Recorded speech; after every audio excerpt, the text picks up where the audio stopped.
কয়েকদিন ধরে আবার শুরু হয়েছে বৃষ্টি পড়া, এবং বৃষ্টি তো দরকারই আছে আমাদের গাছগুলোর জন্য। আজকে কিন্তু আমি ছাদে এসেছি জল দিতে নয়, কিছু কথা আপনাদের সঙ্গে শেয়ার করব তাই। আর এসেছি রোজকার রোজ যে সবজিটা আমি তুলি সেটাই তুলতে। আজকে এই শাকগুলো সব তুলে নেব, দারুণ সুন্দর শাক হয়েছে। এগুলো কিন্তু আমি কোনো বীজ ফেলিনি, নিজের থেকেই হয়েছে। হয়তো বীজ আমার কোনো গাছে তৈরি হয়েছিল, সেখান থেকে হয়েছে। আর এইভাবে প্রায়ই হয় আমার ছাদ বাগানে, বীজ না ফেললেও হয়। এখানে আছে আর এখানে একটু আছে, এটাও তুলে নিই। এইরকম তুলে নিই আমি মাঝে মাঝে। এই দুটো মনে হয় মোরগঝুটি গাছ হবে, আমি ঠিক বুঝতে পারলাম না বলে ওই শাক দুটো তুললাম না। মনে হয় না শাক, মোরগঝুটি ফুলের গাছ মনে হয়। এই যে ফুল গাছটা, এই যে ফুল গাছটা, এই ফুল গাছটাই মনে হচ্ছে। আর এর আগে তুললাম বেশ খানিকটা লঙ্কা তুলেছি, কুঁদরি তুলেছি। কুঁদরিটা এখন রোজ তুলতে হয়, এই বর্ষার সময় কুঁদরি খুব সুন্দর হয়। আর এই রকম পাঁচমিশালি শাক আমার খুব ভালো লাগে বলেই পাঁচমিশালি শাক আমি প্রায় তুলি। পাঁচমিশালি শাক খেতেও ভালো লাগে। আর আমার ছাদ বাগান থেকেই অনেক ধরনের শাক আমার উঠে আসে।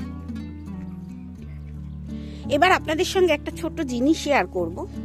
এই লঙ্কাটাও কিন্তু আমি তুলেছি, এখনো গাছে লঙ্কা আছে। এই যে দেখুন, সব লাল লাল লঙ্কা, এই যে দেখা যাচ্ছে, এই যে এগুলোও তুলবো। ওই যে দূরেও চলে গেছে, ওই যে ওইখানটায়, এই যে এই ডালটাতেও আছে বেশ কিছু লাল লঙ্কা, এগুলোও তুলবো।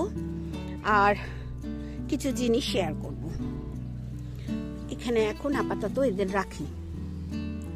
এদের ভেতরে দেখুন মিলিবাগ হয়েছে, এই যে মিলিবাগ।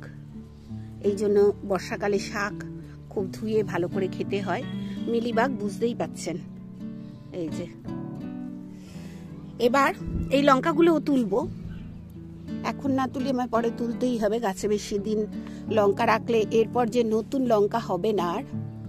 এই যে একটু একটু যেগুলো লাল হয়েছে সেগুলোই তুলে নিচ্ছি আমি, আবার বেশি যেগুলো লাল হয়েছে সেগুলো তুলেছি। এইরকম টুকটাক কাজ কিন্তু আমরা প্রতিদিনই আমি করি আমার ছাদ বাগানে এসে।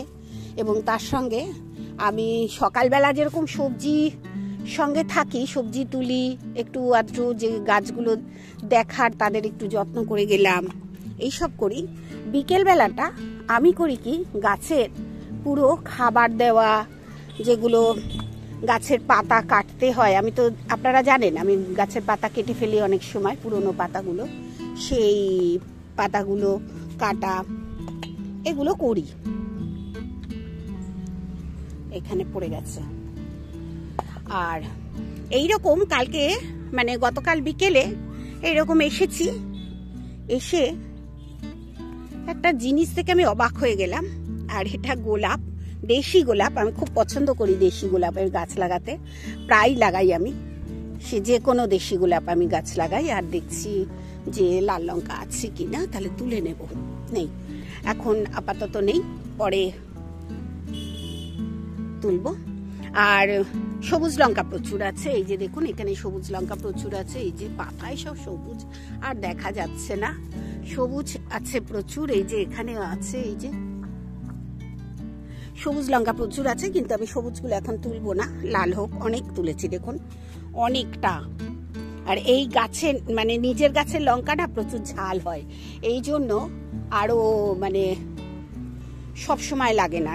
আর রোজকার রোজ তো আমি লঙ্কা যেদিন যেটা লাগে তুলি। কদিন আগে আপনাদের নিয়ে আমি একটা ভিডিও করেছিলাম আমার আনারস গাছের চারা বসানো।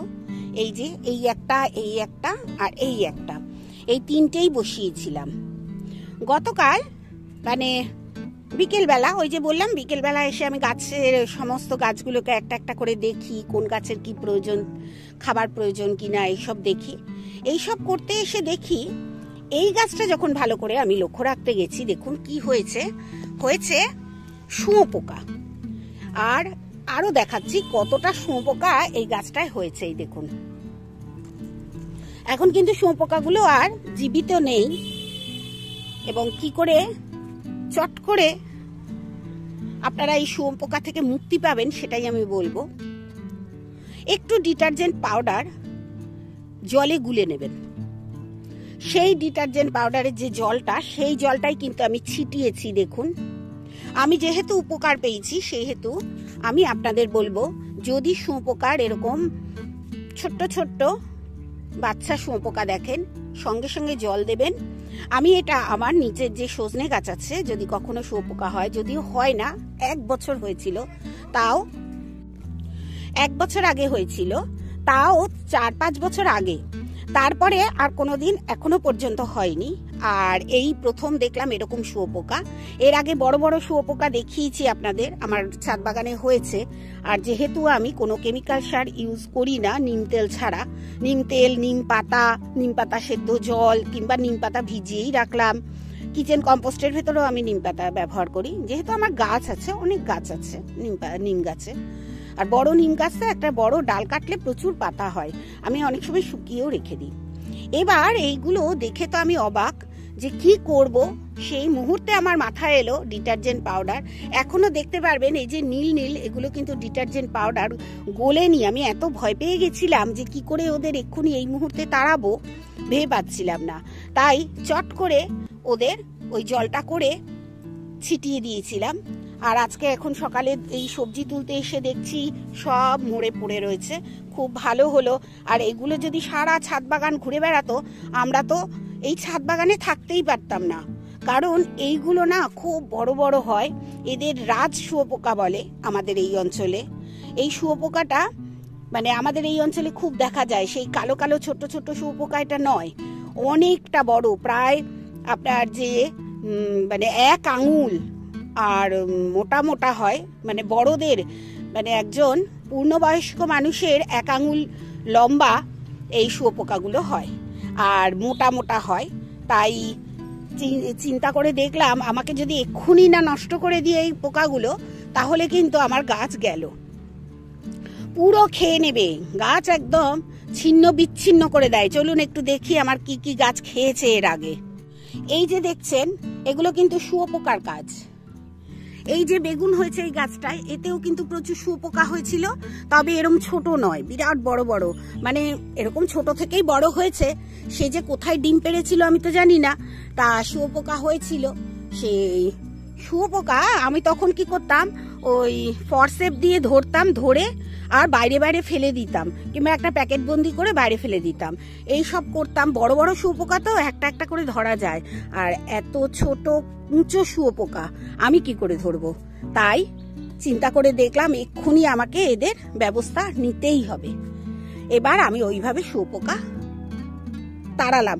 আপনাদের যদি এই বর্ষার মুহূর্তে এইরকম শুঁয়োপোকার দেখা বাগানে দেখা যায়, মানে সজনে গাছ থাকলে, আমারও তো সজনে গাছ আছে, বড় বড় সজনে গাছ, ওই যে দেখুন, এই সজনে গাছে কিন্তু হয়নি। এই সজনে গাছে এইরকম জায়গায় এইরকম ডালে হয়, কিন্তু দেখুন আমার সজনে গাছ কিন্তু পরিষ্কার, যেখানে হওয়ার কথা ছিল সেখানে কিন্তু হয়নি। আর হয়েছে ওই আনারস গাছে। যাই হোক, আনারস গাছটা তো আমি সবে লাগিয়েছি, এখনো কিন্তু মানে নতুন পাতাও ছাড়িনি, লাগিয়েওনি, ওই জন্য এখান থেকে আমরা তুলিও নি একে। আর এইভাবে আপনারা গাছে যদি শুঁয়োপোকা হয়, চট করে যদি ছোট শুঁয়োপোকা দেখেন, আর এগুলো তো প্রায় 200-250 শুঁয়োপোকা ছিল, মানে গাছ যদি ছাদ বাগানে ছড়িয়ে যেত, পুরো মানে মানে ছাদের পাশ দিয়ে যাবেন, গায়ে লেগে যাবে। আর এদের শুঁয়ো কিছুতেই না আপনারা তুলতে পারবেন না, এত মোটা মোটা শুঁয়োগুলো, আর লম্বা লম্বা শুঁয়ো হয়, অনেকটা ঢুকে যায় চামড়ার ভেতর। তা আমি তখন মানে আমি যেহেতু এই অঞ্চলে এসেছি, কলকাতা থেকে এসেছি, প্রায় 23-24 বছর হবে। এই 23-24 বছরে আমি এখানে নানা রকম পোকা দেখেছি, যে পোকাগুলো আমি কোনোদিন কলকাতায় দেখিনি। আমরা বেহালায় থাকতাম, আমাদের বেহালায় বাড়ি আর কি, হ্যাঁ, বেহালায় কোনোদিন আমরা দেখিনি, আমার বাপের বাড়িও দেখিনি, আমার শ্বশুর বাড়িতেও দেখিনি।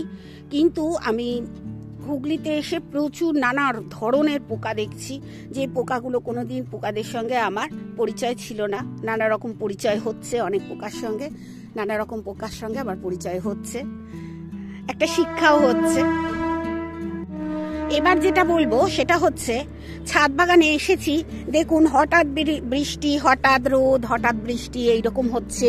হ্যাঁ, কি যে হচ্ছে জানি না, কিন্তু আমার লঙ্কা গাছ, অনেক লঙ্কা গাছ নষ্ট হয়ে যাচ্ছে। এই যে দেখুন, এই লঙ্কা গাছটা সম্পূর্ণ নষ্ট হয়ে গেছে, খুব খারাপ লাগছে। আমি গাছটাকে আজকে বিকেলে পরিষ্কার করব, এখন করব না, কারণ এখন তো সংসারের কাজ আছে, করব না। এই রকম লঙ্কা গাছ আমার অনেকগুলোই নষ্ট হয়ে গেল। হঠাৎ বৃষ্টি, হঠাৎ জলের জন্য, হয়তো হঠাৎ বৃষ্টির জলটা পাচ্ছে তো, আবার তারপরেই গরম পড়ছে, রোদ উঠছে, এতেই মনে হয় হয়েছে। আমি মানে আমার জ্ঞানও তো নেই আর কি জন্য হয়েছে, কিন্তু দেখছি এই যে এবারে লঙ্কা গাছগুলো আমার নষ্ট হয়ে যাচ্ছে। বেশ কিছু লঙ্কা গাছ কিন্তু আমার নষ্ট হয়ে গেছে। এবার দেখুন এইরকমই আরো একটি লঙ্কা গাছ নষ্ট হয়েছে, তাতে তো দেখছি বরবটি উঠে যাচ্ছে। এই একটা লঙ্কা গাছ, এরকম বেশ কয়েকটি ভালো ভালো লঙ্কার গাছ আমার কিন্তু ছাদ বাগান থেকে হারিয়ে যাচ্ছে। অবাক কাণ্ড, আমি কিন্তু কোনোদিন এইরকম দেখিনি। এবছর অনেক রকম নতুন অভিজ্ঞতা হচ্ছে আমার গাছ সম্পর্কে। সত্যি কথা বলতে আমি নিজেও ভাবতে পারিনি আমার গাছগুলো এইরকম ভাবে মানে আমাকে কষ্ট দেবে। হঠাৎ করে একটা ভালো লঙ্কার গাছ যখন শুকিয়ে যায় তখন না খুব খারাপ লাগে। এইটাও কিন্তু একটা লঙ্কা গাছ। এই লঙ্কা গাছে প্রচুর ফুল এসেছিল, লঙ্কা হয়নি। অনেকেই বলছেন না লঙ্কা কেন হচ্ছে না, আপনারা একটা কাজ করুন, আমি দেখাবো। আপনারা ছাই, কাঠের ছাই ব্যবহার করুন। যারা কাঠের ছাই ব্যবহার করছেন, যাদের মনে হবে যে অনেক দিন বৃষ্টি পড়েনি, ওই সময় কাঠের ছাইটা ধরুন এইরকম 1 কাপ কাঠের ছাই, এরকম কাপের 1 কাপ কাঠের ছাই, হ্যাঁ, আর 1 মগ জলে ভিজিয়ে দেবেন। ধরুন 2 দিন ভিজিয়ে দিলেন, তারপর যে জলটা হচ্ছে সেই জলটাই লঙ্কা গাছের গোড়ায় দিন। এতে হয়তো লঙ্কা গাছ আবার ফুল আসবে এবং লঙ্কা ধরবে। আমিও তাই করেছি, এই গাছটাতে আমিও তাই করেছি। আশা করব আসবে। দেখুন এখানে কিন্তু কুঁড়ি আসতে শুরু করেছে, আবার এই যে কুঁড়ি আসতে শুরু করেছে, একটা একটা করে কুঁড়ি আসবে। আর আপনারা এখন গাছ কিন্তু খুব সাবধানে রাখবেন, আমিও রাখছি, পারছি না সাবধানে রাখতে, এই গাছটা তো শেষই হয়ে গেল। আর এরকম লঙ্কা গাছ আমার ছাদ বাগানে কিন্তু প্রচুর। দেখুন এখানে কিন্তু এই গাছটাও মনে হয় নষ্ট হয়ে যাবে। এই যে দেখুন, এই যে ঝিমিয়ে ঝিমিয়ে যাচ্ছে, এই গাছটাকেও আমাকে ফেলে দিতে হবে। আর এরকম ঝিমিয়ে গেলে আমি ফেলে দিই গাছ, আবার নতুন করে গাছ বসাই। পেছনের গাছটা দেখুন লঙ্কা ভর্তি গাছটা, কিন্তু এই যে দেখুন লঙ্কা আছে, আমি তো তুলেও নিলাম বেশ খানিকটা লঙ্কা, হ্যাঁ, কিন্তু দেখুন এই গাছটাও কিন্তু নষ্ট হবার মুখে। এই গাছটাও কিন্তু নষ্ট হয়ে যাবে আমার মনে হচ্ছে, ডালগুলো যখন শুকিয়ে যাচ্ছে। এইরকম লঙ্কা গাছ কিন্তু আমার ছাদ বাগানে বেশ 4-5টা লঙ্কা গাছ নষ্ট হয়ে যাচ্ছে। আপনারা কিন্তু সাবধানে আপনাদের গাছ রাখুন।